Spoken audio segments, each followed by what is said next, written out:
구약성경 창세기 23장 1절로 20절까지를 교독하십시다. 창세기 23장 1절로 20절까지 제가 한 절 여러분 한 절 교독합니다. 창세기 23장 1절로 20절. 사라가 127세를 살았으니 이것이 곧 사라가 누린 횟수라. 사라가 가나안 땅 헤브론 곧 기라사르바에서 죽음에 아브라함이 들어가서 사라를 위하여 슬퍼하며 애통하다가 그 시신 앞에서 일어나 나가서 헷족 속에게 말하여 이르되 나는 당신들 중에 나그네요 거류하는 자이니 당신들 중에서 내게 매장할 소유지를 주어 내가 나의 죽은 자를 내 앞에서 내어다가 장사하게 하시오. 헷족 속에 아브라함에게 대답하여 이르되 네 주여 들으소서. 당신은 우리 가운데 있는 하나님이 세우신 지도자이시니 우리 묘실 중에서 좋은 것을 택하여 당신의 죽은 자를 장사하소서. 우리 중에서 자기 묘실에 죽은 자 장사함을 금할 자가 없으리이다. 아브라함이 일어나 그 땅 주민 헷족 속을 향하여 몸을 굽히고 그들에게 말하여 이르되 나로 나의 죽은 자를 내 앞에서 내어다가 장사하게 하는 일이 당신들의 뜻일진데 내 말을 듣고 나를 위하여 소알의 아들 에브론에게 구하여 그가 그의 밭머리에 있는 그의 막벨라 굴을 내게 주도록 하되 충분한 대가를 받고 그 굴을 내게 주어 당신들 중에서 매장할 소유주가 되게 하기를 원하노라 하매 에브론이 헷 족속 중에 앉아있더니 그가 헷 족속 곧 성문에 들어온 모든 자가 듣는 데서 아브라함에게 대답하여 이르되 내 주여 그리 마시고 내 말을 들으소서. 내가 그 밭을 당신에게 드리고 그 속의 굴도 내가 당신에게 드리되 내가 내 동족 앞에서 당신에게 드리오니 당신의 죽은 자를 장사하소서. 아브라함이 이에 그 땅의 백성 앞에서 몸을 굽히고 그 땅의 백성이 듣는 데서 에브론에게 말하여 이르되 당신이 합당히 여기면 청하건대 내 말을 들으시오. 내가 그 밭값을 당신에게 주리니 당신은 내게서 받으시오. 내가 나의 죽은 자를 거기 장사하겠노라. 에브론이 아브라함에게 대답하여 이르되 내 주여 내 말을 들으소서. 땅값은 은 400세겔이나 그것이 나와 당신 사이에 무슨 문제가 되리까. 당신의 죽은 자를 장사하소서. 아브라함이 에브론의 말을 따라 에브론이 헷 족속이 듣는 데서 말한 대로 상인이 통경하는 은 400세겔을 달아 에브론에게 주었더니 마므레 앞 막벨라에 있는 에브론의 밭 곧 그 밭과 거기에 속한 굴과 그 밭과 그 주위에 들린 모든 나무가 성문에 들어온 모든 헷 족속이 보는 데서 아브라함의 소유로 확정된지라. 그 후에 아브라함이 그 안에 사라를 가나안 땅 마므레 앞 막벨라 밭 굴에 장사하였더라. 마므레는 곧 헤브론이라. 다같이요 이와 같이 그 밭과 거기에 속한 굴이 헷 족속으로부터 아브라함이 매장할 소유주로 확정되었더라. 아멘. 자, 우리 창세기 강의를 계속 듣고 있으니까요. 오늘 주제 제목 한번 따라합니다. 믿음의 여정을 살아가는 그리스도인입니다. 믿음의 뭘 살아간다고요? 여정이죠. 여정이에요. 우리는 지금 창세기를 통해서 많은 것을 새롭게 깨달아 알아가고 있습니다. 그죠? 그 중에 창조주 하나님에 대해서 알아가고 있고요. 비록 죄로 타락하여서 변질되었지만 하나님의 형상으로 지음받은 인간을 알아가고 있다 그랬어요. 그렇죠? 그렇다고 모든 것을 다 아는 것은 아니다 라고 그랬습니다. 오히려 인간은요, 아는 것보다 모르는 것이 더 많다라는 것도 인정을 해야 합니다. 성경은 우리 인간을요, 몸으로만 구성되었다 이렇게 말하지 않아요. 성경은 우리 인간을 몸으로만 구성되어 있지 않고 육체만 가지고 있지 않고 영이 있다 이렇게 말씀하고 있어요. 여러분 로마서 8장 4절 5절 제가 한 절 여러분 한 절. 육신을 따르지 않고 그 영을 따라 행하는 우리에게 율법의 요구가 이루어지게 하려 하심이니라. 육신을 따르는 자는 육신의 일을 영을 따르는 자는 영의 일을 생각하나니. 그렇죠. 그러니까 여러분 이제 보세요. 내가 나를 얼마나 잘 아는가, 우리 자신을 안다고 하는 의미가 내가 몸 육체만 가지고 있지 않구나. 또 뭐가 있다고요? 영이 있구나. 여러분 영이 있기 때문에 영적인 것을 의식하는 겁니다. 하나님을 의식하는 거고요. 천국을 의식하는 거고요. 이게 다 그런 부분인 거예요. 그리고요, 이 세상의 가르침은 죽음이 끝인 것처럼 이야기를 하지만 성경은 죽음이 끝이 아니다라고 분명히 말씀한다는 거예요. 자, 히브리서 9장 27절 여러분 읽습니다. 시작. 한번 죽는 것은 사람에게 정해진 것이요 그 후에는 심판이 있으리니. 그렇죠. 세상은 끊임없이 한 번 있는 인생 죽으면 끝이야 라고 말을 하는데 성경은 우리에게 분명히 이야기하고 있다는 거예요. 죽음이 끝이 아니다 라는 것이죠. 세상은요 죽음이라고 하면은 생명 활동이 중단되어졌다 정도로 이야기를 해요. 그냥 생명 활동이 그냥 끝났다, 중단됐다, 이게 죽음이라고 생각하는데, 성경은요, 죽음은 따라합니다. 하나님과의 관계 단절. 전혀 다르죠? 그러니까 성경이 말하는 죽음이라는 게 뭐라고요? 하나님과의 관계 단절이다. 그 단절로 온 결과예요. 그러니까 인간 존재의 근본적인 문제가 이거라는 말씀하는 겁니다. 우리가 이 세상을요, 열심히 사는 것도 중요합니다. 그렇죠? 열심히 사는 것도 중요합니다. 당연히 열심히 살아야 됩니다.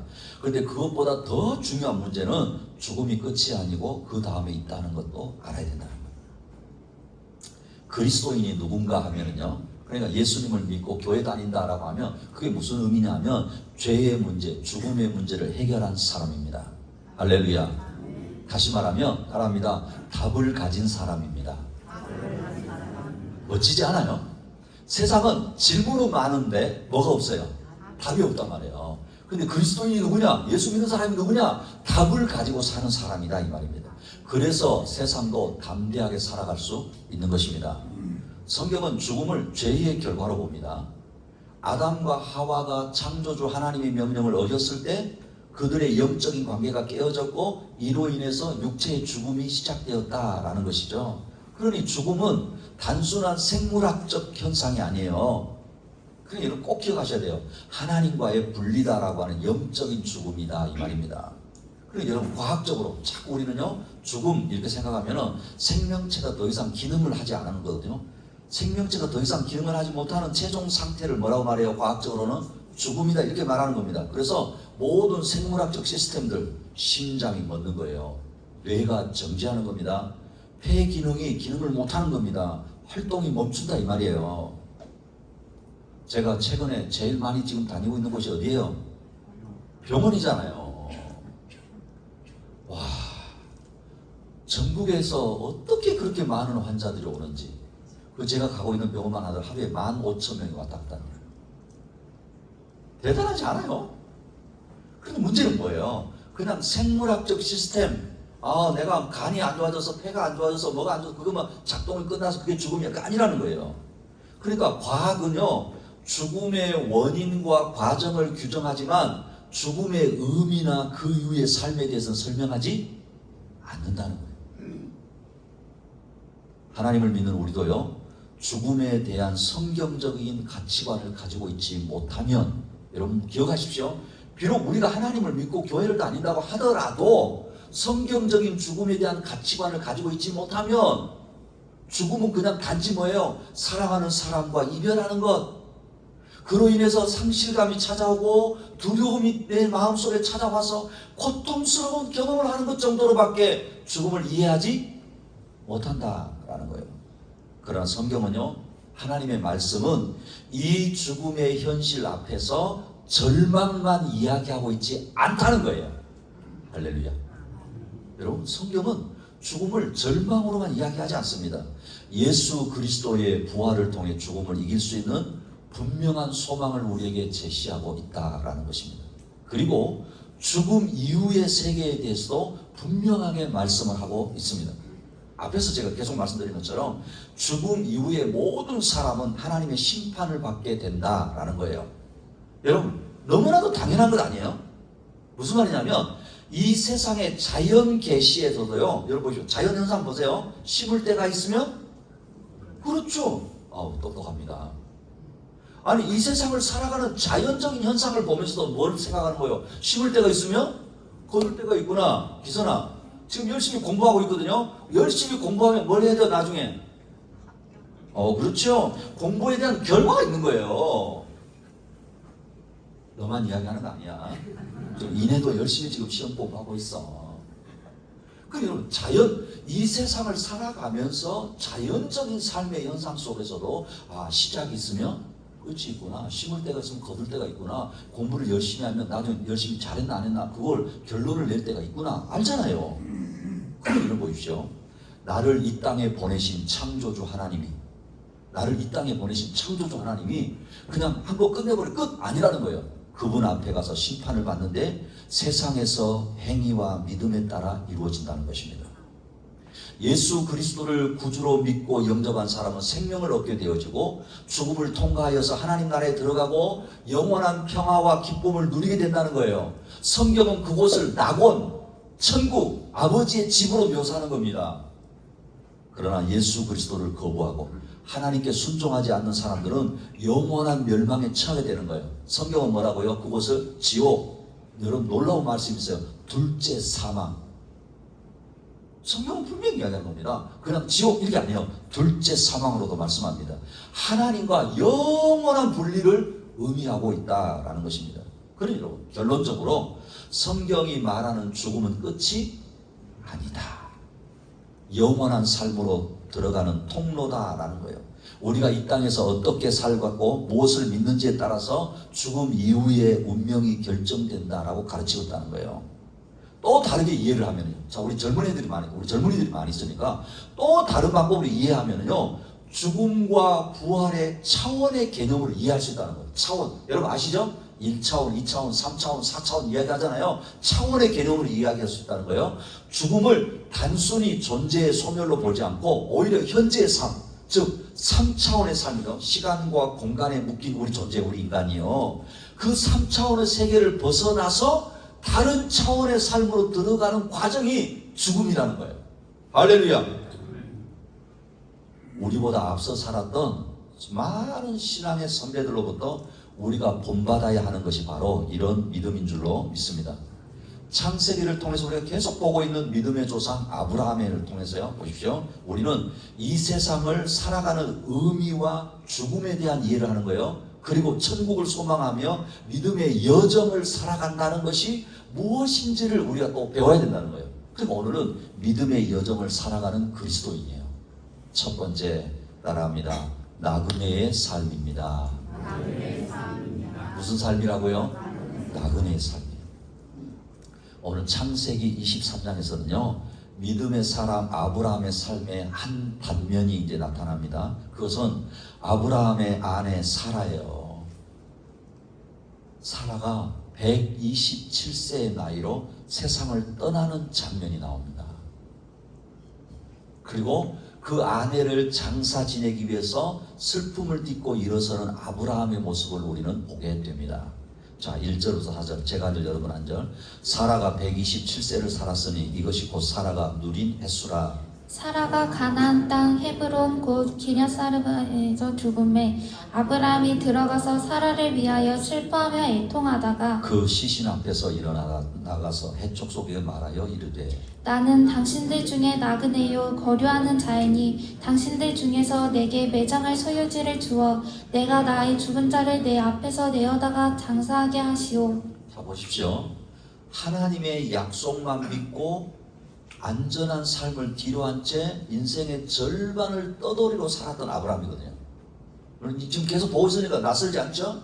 그렇잖아요. 하나님의 약속만 믿고 안전한 자기 삶을 뒤로하고 인생의 절반 이상을 떠돌이로 살았던 아브라함에게 그 아내 사라의 죽음은 슬픔과 애통을 가져다 주었다. 더구나요. 땅에 대한 약속을 믿었어요. 하나님의 땅에 대한 하나님의 약속을 믿고 고생만 한 아내를 묻을 땅 한 평 없는 처지가 된 거예요. 지금 현재로는. 그럼 얼마나 슬펐겠어요. 여러분 우리가 기억해야 합니다. 하나님의 백성에게도요 이 땅에서 죽음의 슬픔이 찾아온다라는 거예요. 제가 예언을 합니다. 오늘 지금 이 자리에 앉아 계신 분들 중에 이제 앞으로는 100세 시대니까 우리 애들은 좀 다를 수 있는데 100년 안에 여기 없는 분이 절반 이상이에요. 미안하다. 맞아요? 틀려요? 맞아요? 틀려요? 맞잖아요. 우리 그리스도인이라 할지라도 하나님의 자녀라 할지라도 여러분 이 땅에서는 죽음의 슬픔이 찾아온다라는 거예요. 아브라함도 예외가 아니었습니다. 그러나요? 앞에서 말씀드린 대로 죽음을 성경적인 가치관으로 받아들일 때 소망이 있는 것입니다. 지금 아브라함에게는 사라의 죽음 앞에서도 하나님의 땅에 대한 약속을 얼마나 신뢰하는지 시험을 받을 수 있는 지금 상황이에요. 한번 그러니까 여러분 제가 성경을 읽을 때 좀 이입을 해보라고 그랬죠? 지금 아브라함의 처지가 누구의 처지? 그래서 나라고 생각해 보란 말이에요. 그러니까 하나님이 땅에 대한 약속했는데 지금 한 평도 안 주셨거든요. 그리고 지금 아브라함이 또 여기서 뭐 하는 거예요? 지금 또 시험이 지금 될 수 있는 상황이란 말이에요. 왜냐하면 아브라함이 고향 땅을 떠날 때부터 하나님은 계속해서 땅 주신다고 약속했거든요. 자, 볼래요? 창세기 12장 7절 여러분 읽어보세요. 시작. 여호와께서 아브람에게 나타나 이르시되 내가 이 땅을 내 자손에게 주리라. 그렇죠. 자, 또 우리 성경 퀴즈 할 거예요. 이제 모든 것 준비가 됐으니까. 여러분, 창세기 기사 가운데 아브라함이 공식적으로 처음 딱 이제 나타나는 게 창세기 12장이에요. 근데 보세요. 12장 7절에 아브라함이 하란을 떠나 세겜 땅에 도착했을 때 하나님 처음 나타나서 약속하셨는데 내가 이 땅을 너와 내 자손에게 준다 약속하셨다는 거예요.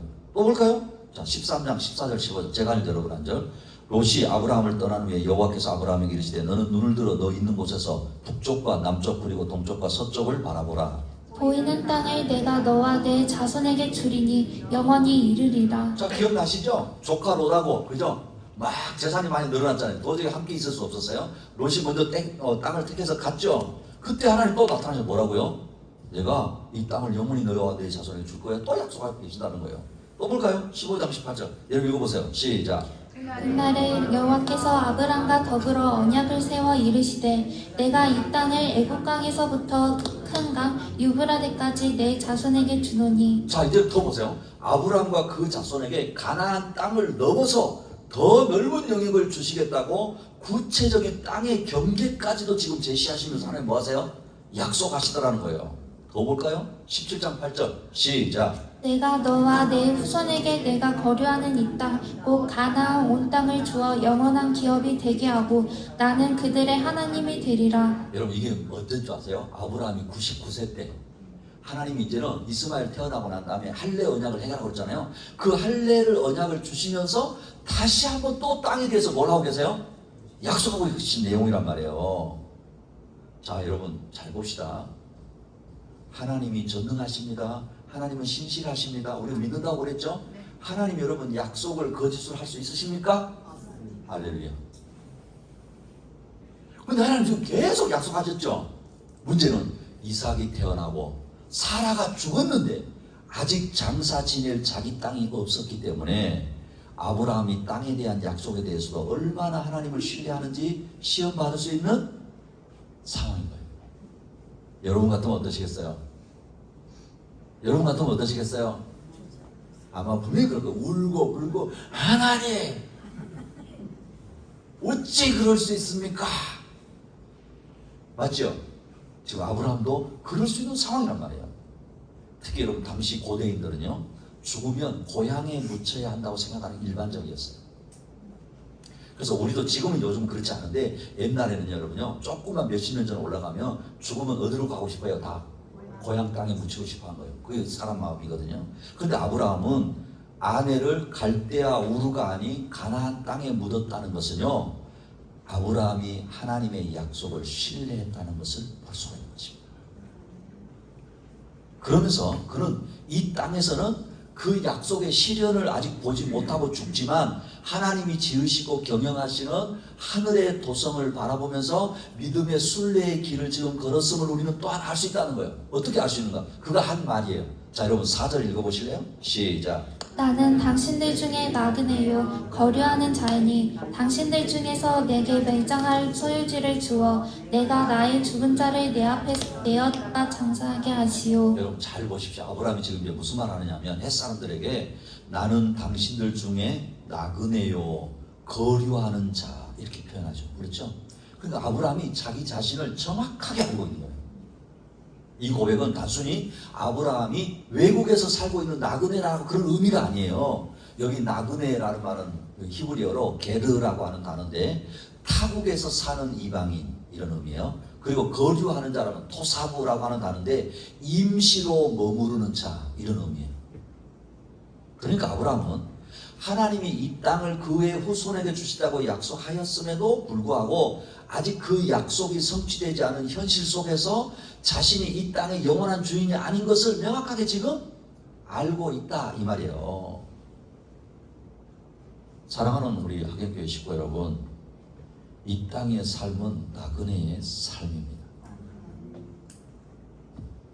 여러분 이게 아주 중요한 거예요. 궁극적으로는 예수 그리스도의 삶을 또 예표해요. 왠지 아십니까? 예수님도 원래는 뭐예요? 하나님이신데 하늘 보좌를 버리시고 이 땅에 오셔서 예수님이 하신 말씀이에요. 인자는 머리 둘 것도 없다 그러셨잖아요. 그래서 이 세상에 그 어떤 것도 소유하지 않으셨다라는 거예요. 우리도 이 세상에 속한 자가 아닙니다. 예수 그리스도를 본받아 하늘에 속한 자로서 살아가야 함을 우리에게 말씀하시는 것입니다. 우리의 최종 목적지는 이 땅이 아닙니다. 하나님이 예비하신 영원한 본향이다라는 거예요. 그러니 여러분 보세요. 이 세상에서 영원히 살 것처럼 해서는 안 된다라는 것입니다. 이 모든 것은 잠시 머무는 동안의 것에 불과한 것입니다. 그러니까 어때요? 나그네, 거류하는 자, 이 타국에 임시로 머무는 자다라는 거예요. 이거는 제가 늘 말씀드리는 거 따라합니다. 출장 인생. 여러분 우리는 출장 인생이에요. 출장 보냈잖아요. 하나님이 사명 주셨잖아요. 출장 내가 나름대로 아버지로 어머니로 아들로 딸로 또 자기 여러 가지 일들 하다가 여러분 출장지에서 영원히 살지 않아요. 마치면 뭐 해야 돼요? 돌아가야 되는 거예요. 그러니 나그네로 손님으로 살아가고 있다는 것을 알고 짐을 가볍게 하고 최소화하고 지나치게 이 세상 것에 연연하지 말고 하나님 나라와 그의 의를 구하는 삶을 살아갈 수 있기를 축복합니다. 축복합니다. 믿음의 여정을 살아가는 그리스도인 두 번째 따라갑니다. 세상을 살아가는 방법입니다. 자, 우리가 세상을 살아야 되잖아요. 세상을 살아가는 방법이 뭔가? 아브라함은요, 사라를 장사하기 위해서 햇사람에게 나그네요 거류하는 자라고 자신을 소개하면서도요, 그들에게 매장지를 주어 내 죽은 자를 내 앞에서 내어다가 장사하게 하라고 정중하게 요청을 합니다. 또 햇사람은요, 아브라함을 하나님이 세우신 지도자로 존경하고 무덤을 공짜로 주겠다고 제안을 해요. 그죠? 아브라함 이걸 정중하게 거절하고 은 400세겔을 주고 막벨라 굴을 매입합니다. 자 봅시다. 6절, 8절, 16절, 17절, 18절, 19절 제가 여러분한테 내 주여 들으소서 당신은 우리 가운데 있는 하나님이 세우신 지도자이시니 우리 묘실 중에서 좋은 것을 택하여 당신의 죽은 자를 장사하소서. 우리 중에서 자기 묘실에 당신의 죽은 자를 장사함을 금할 자가 없으리이다. 그들에게 말하여 이르되 나로 나의 죽은 자를 내 앞에서 내어다가 장사하게 하는 일이 당신들의 뜻일진데 내 말을 듣고 나를 위하여 소알의 아들 에브론에게 구하여. 아브라함이 에브론의 말을 따라 에브론이 해족속이 듣는 데서 말한 대로 상인이 통용하는 은 400세겔을 달아 에브론에게 주었더니 마므레야 막벨라에 있는 에브론의 밭 곧 그 밭과 거기에 속한 들과 그 밭과 그 주위에 둘린 모든 나무가 성문에 들어온 모든 해쪽 소리 보는 데서 아브라함의 소유로 확정된지라. 자 여러분 보세요. 이 내용을 보면요, 당시 관습상 타국인에게 어떤 호의를 베풀어서 특별히 이제 누가 죽었잖아요. 그러면 무덤을 공짜로 줄 수 있었다는 거예요. 그러나 아브라함은 공짜로 받는 것을 뭐하죠? 거절하고 정당한 값을 지불합니다.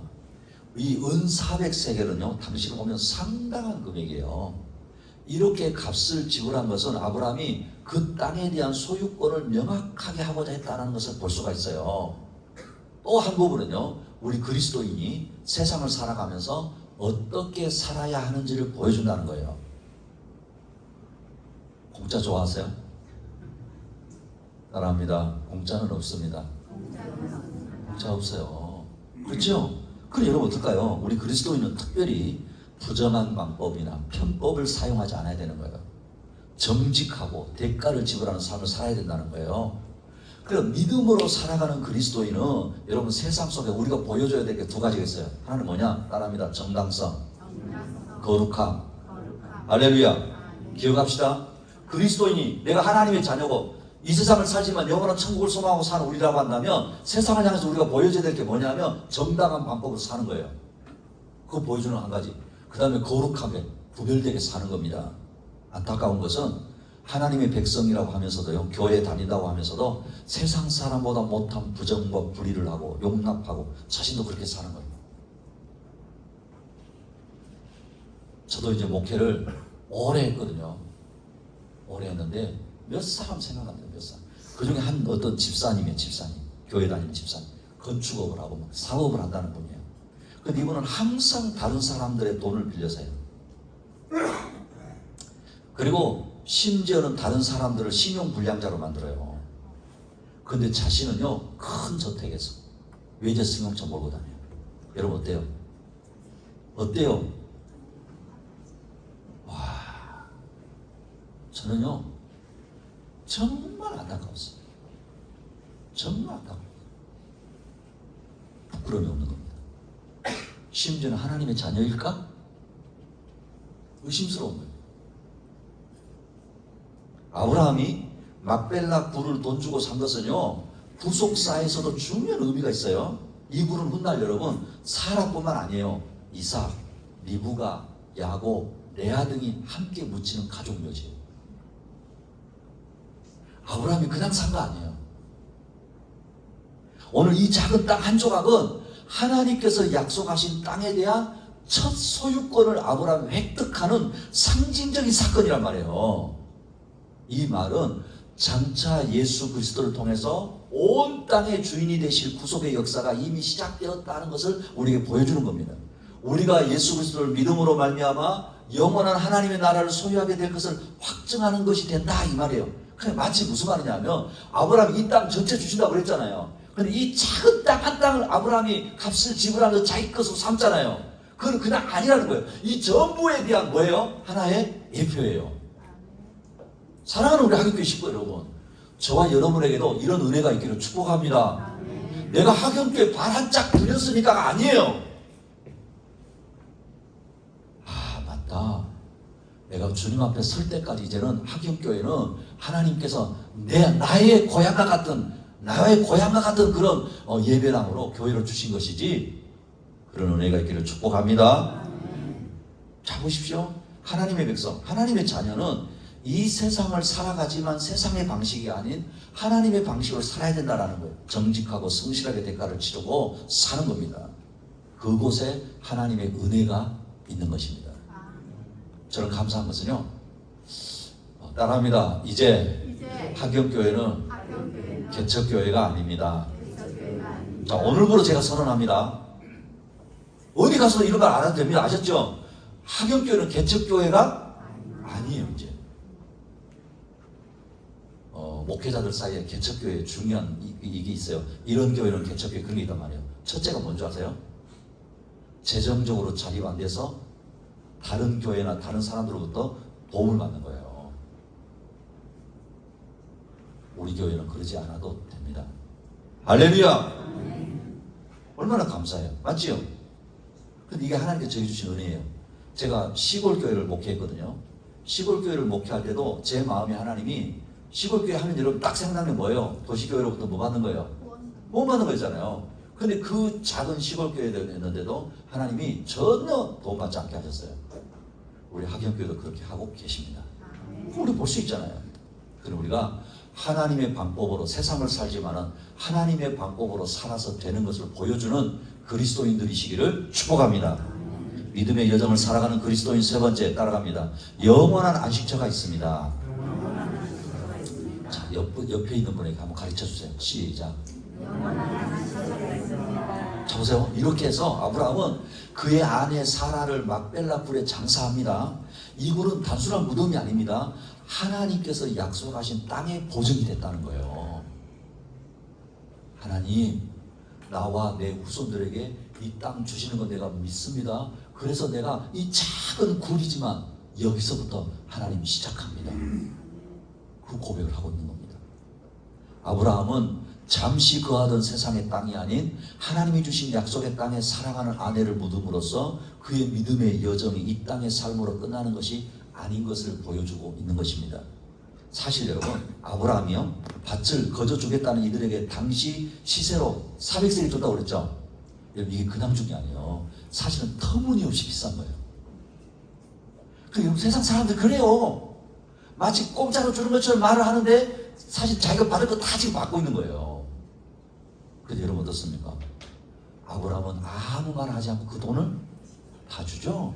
이렇게 한 것은요, 땅에 대한 하나님의 약속을 신뢰하기 때문에 재물을 아까워하지 않은 것입니다. 아브라함은 가진 것을 다 팔아서 보화가 묻힌 밭을 샀던 농부처럼 인간적인 계산을 넘어서 하나님의 약속을 산 거예요. 사랑하는 우리 하경교회 식구 여러분, 저와 여러분이 하경교회 안에 있다는 것도 그런 은혜인 줄로 믿습니다. 세상적으로 계산하시면 이 자리 못 있어요. 진짜예요. 그러나 하나님이 하시는 것입니다. 저를 비롯한 우리 하경교회 식구들이요, 하나님이 약속하신 것에 대해서, 그 하나님의 약속에 대해서 정말 내가 믿음으로 이렇게 드리고 나간다고 한다면 하나님이 그냥 계실 리 없잖아요. 주님이 기뻐하시는 일이라면, 주님이 좋아하시는 일이라면, 주님이 높아지는 일이라고 한다면 내 시간도 물질도 인생도 아깝지 않잖아요. 여러분 기억하십시다. 우리가 설립 감사 예배 드리고요, 우리 2천 왔잖아요. 이거 어제도 막 와서 엄청 수고들 많이 했거든요. 그렇잖아요. 호박죽 먹고 짜장면 먹고 막 했거든요. 그래서 제가 분명히 말씀드려요. 여러분이 내가 여기에 어떤 헌금을 내가 이렇게 해야 되나? 아니에요. 나랍니다. 사람 의식하지 말고 사람 의식할 필요 없어요. 하나님이에요. 왜요? 그걸 기뻐하시니까. 하나님입니다. 이번에 개척 설립 감사 예배 드리고 2층 본당으로 이사를 하면서 우리는 이런 모습들을 이미 보고 있는 것입니다. 아, 하나님이 하시는구나. 정말 감사하구나. 막벨라 굴은 단순한 묘지가 아닙니다. 하나님께서 아브라함에게 약속하신 땅의 보증이었습니다. 이것은 마치 우리가요, 성령으로 구원받은 것에 대한 보증을 성령께서 우리 가운데 해주신 것 같다는 겁니다. 여러분 고린도후서 1장 21절 22절 제가 한 절 여러분 한 절. 우리를 너희와 함께 그리스도 안에서 굳건하게 하시고 우리에게 기름 부으신 이는 하나님이시니 그가 또한 우리에게 인치시고 보증으로 우리 마음에 성령을 주셨느니라. 이게 무슨 말 이런 겁니다. 우리가 예수를 믿고 살지만 아직 완전한 구원을 경험하지 못했잖아요. 맞죠? 그럴 수 있잖아요. 여러분 지금 우리가 영적으로 천국에 살고 뭐 은혜를 누리고 평안을 누리고 하지만 우리가 죽음 이후에 들어간 천국을 완전히 들어간 것 아니잖아요. 근데 어떻게 여기서 그걸 경험하냐 말이에요. 성령이 우리 안에 거하시기 때문에 보증하시고 계신다는 거예요. 할렐루야. 그러니 여러분, 이 막벨라 굴은 이 믿음의 보증을 시각적으로 보여주고 있는 거예요. 또한 막벨라 굴은요, 아담의 범죄로 인해서 잃어버린 에덴 동산의 회복을 상징적으로 보여주는 겁니다.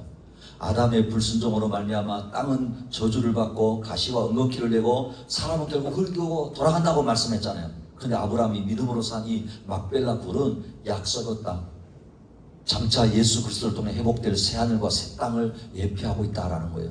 예수 그리스도가 십자가에 죽으시고 부활하심으로 말미암아 우리는 영원한 안식처인 하나님 나라에 들어갈 수 있는 길이 열렸다라는 거예요. 그 이 작은 무덤을 통해서 지금 바라보고 있는 겁니다. 우리의 삶이 녹록지 않습니다. 만만치 않죠? 때로는 길을 잃은 나그네와 같을 때 있잖아요. 어떠세요? 맞죠? 때로는 내 인생이 왜 이렇게 꼬이나, 어디로 가야 하나, 삶의 목적을 잃고 방황하고 외롭고 힘든 시간을 보낼 때도 있잖아요. 그러나 기억해야 합니다. 우리에게는 영원한 안식처가 있습니다. 아브라함이 값을 크게 지불하고 막벨라 굴에 사라를 장사한 것은 그의 믿음을 확증한 것처럼 우리는 예수 그리스도의 십자가를 바라보고 영원한 안식처가 하늘에 있음을 확신해야 하는 것입니다. 아무리 고달픈 삶이라 할지라도 영원한 안식처를 향한 발걸음을 멈추지 말아야 하는 것입니다. 사랑하는 우리 하경교회 식구 여러분, 힘냅시다. 정말 힘냅시다. 어렵더라도 고달프더라도 십자가 바라보십시다. 그 뒤를 더 뛰어넘어서 주님이 예비한 영원한 안식처가 하늘에 있음을 확신하고 이번 한 주간도 승리하는 저와 여러분 되시기를 축복합니다. 말씀을 맺겠습니다. 우리는 이 세상, 이 땅 위의 삶은 나그네의 삶입니다. 그러나 영원한 본향을 약속의 땅으로 소망하며 살아갑니다. 그러면서도 이 땅에 살아가지만 하나님의 자녀답게 살아가야 합니다. 정당성과 거룩함을 보여주고 살아야 합니다. 현실이 고달플수록 십자가를 바라보십시다. 주님이 예비하신 영원한 안식처가 하늘에 있음을 확신하고 믿음으로 승리하는 저와 여러분 되시기를 축복합니다.